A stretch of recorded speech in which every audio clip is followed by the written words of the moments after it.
Good evening, all of you. I am Dr. Ganesan, Head Department of Economics, Ayanada Janemal College, Savagasi. Today I am going to discuss about the meaning and factors determining taxable capacity. So here it is an important topic in public finance. So here normally what do you mean by taxable capacity? A taxable capacity means what is the maximum amount of money which is paid by a person as tax to the government without any hardship. So that is taxable capacity. Are you clear? So what is the maximum amount paid by an individual or the community as a whole to the government as tax without affecting their economic activities, that is the economic activities of production, consumption, distribution and so on. So here meaning of taxable capacity: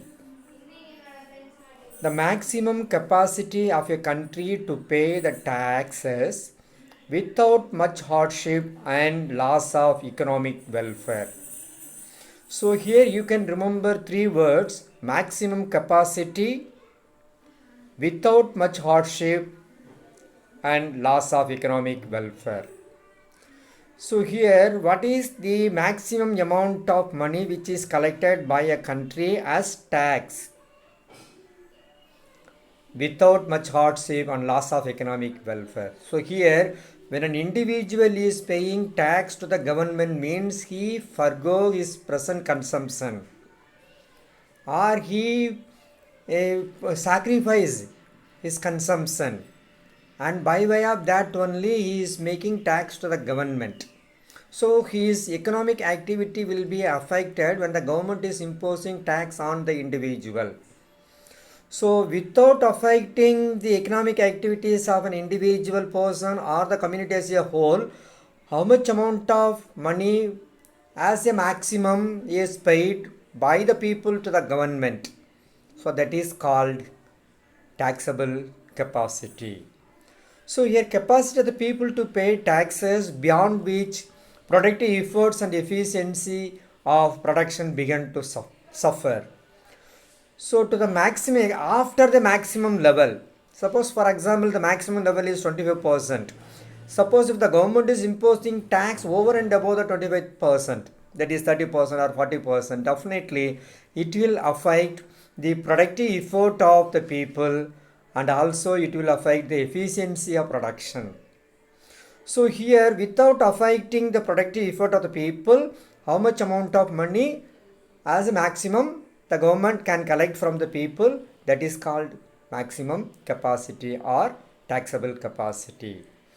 So it is the maximum amount which the country can get from the people by way of taxes without dislocating the production. So these are the things you can take into account for the meaning of taxable capacity. So simply you can remember taxable capacity means the maximum capacity of a country to pay the taxes without much hardship and loss of economic welfare. Are you clear? Okay. So now I will explain about the factors which determines the taxable capacity, or you can tell what are the factors which influence the taxable capacity. Or taxable capacity depends upon what, right? So the first point is the size of national income.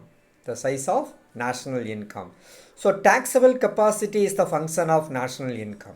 Taxable capacity of an economy depends upon the national income. So taxable capacity is a function of national income.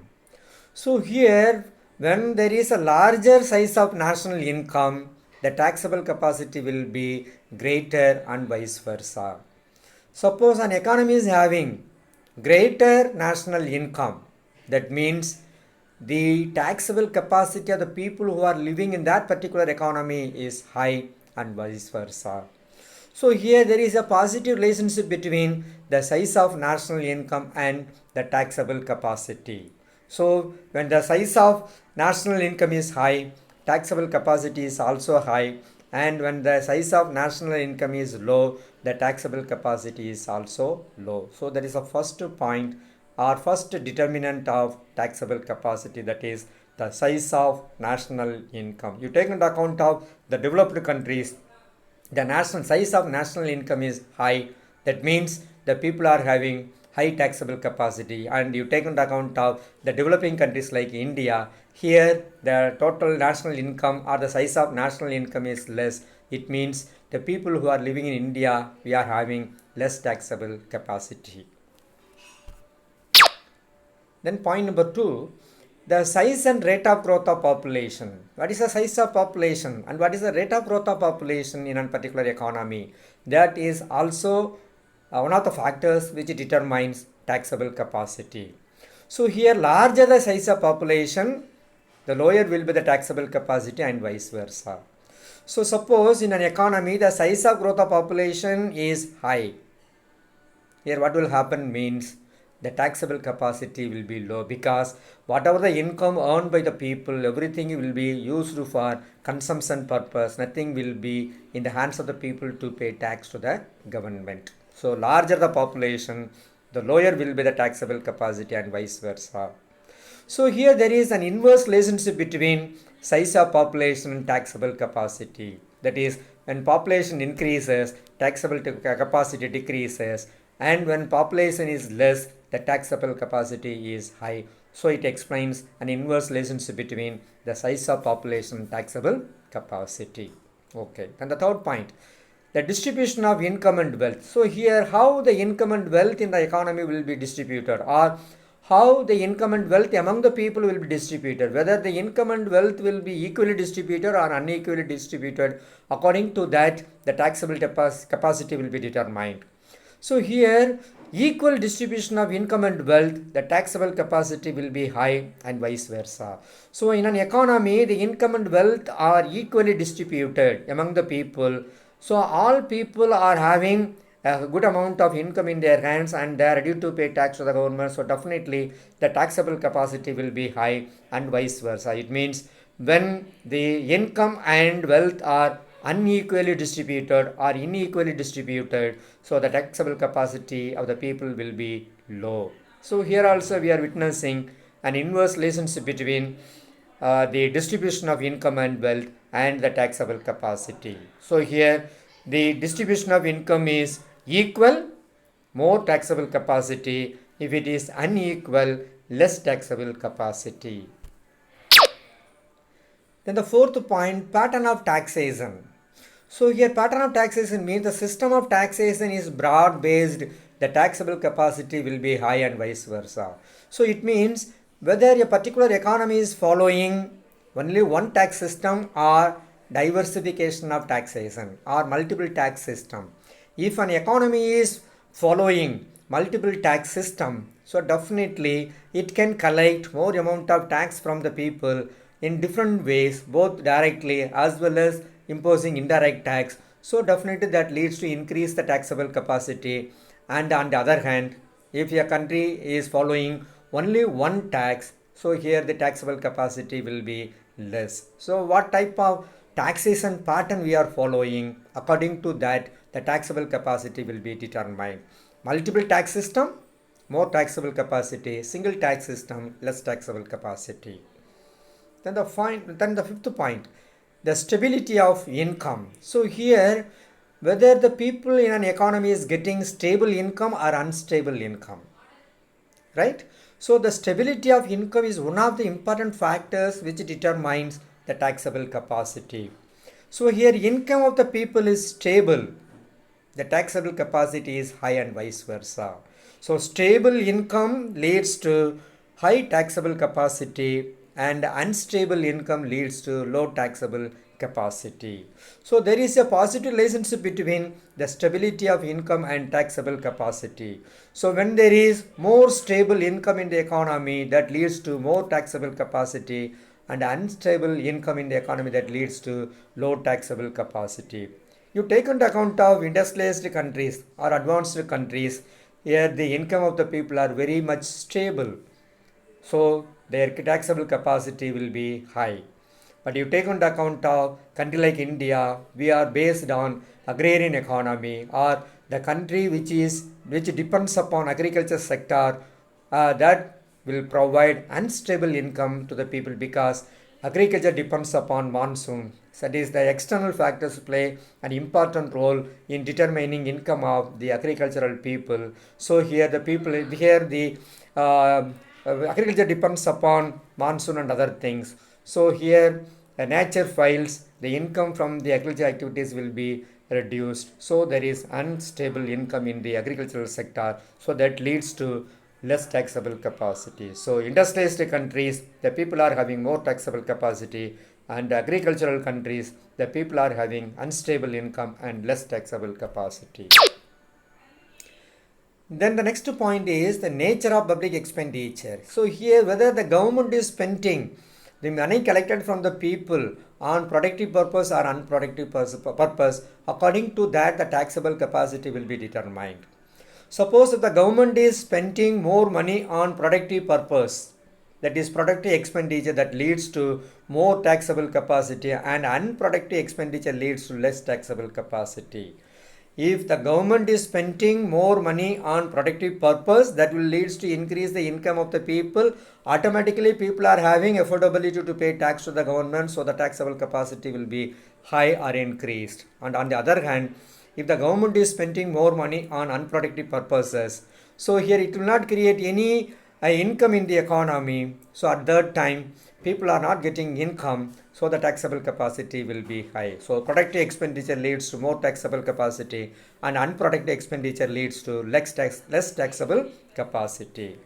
Then the next point is the standard of living of the people. What about the standard of living? Whether the standard of living of the people is high or low. According to that, we can determine the taxable capacity. So higher the standard of living, high taxable capacity, and vice versa. So the standard of living of the people in a particular economy is high because the people are having more amount of income in their hand. So definitely their taxable capacity will be high.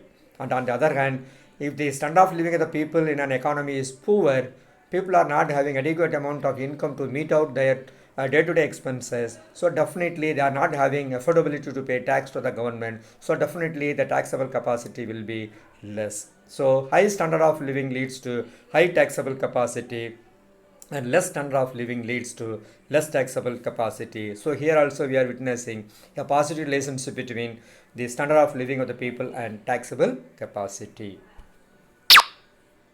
The next you take the administrative efficiency, whether the tax collecting authorities are efficient and incorrupt, or they are corrupt and inefficiency.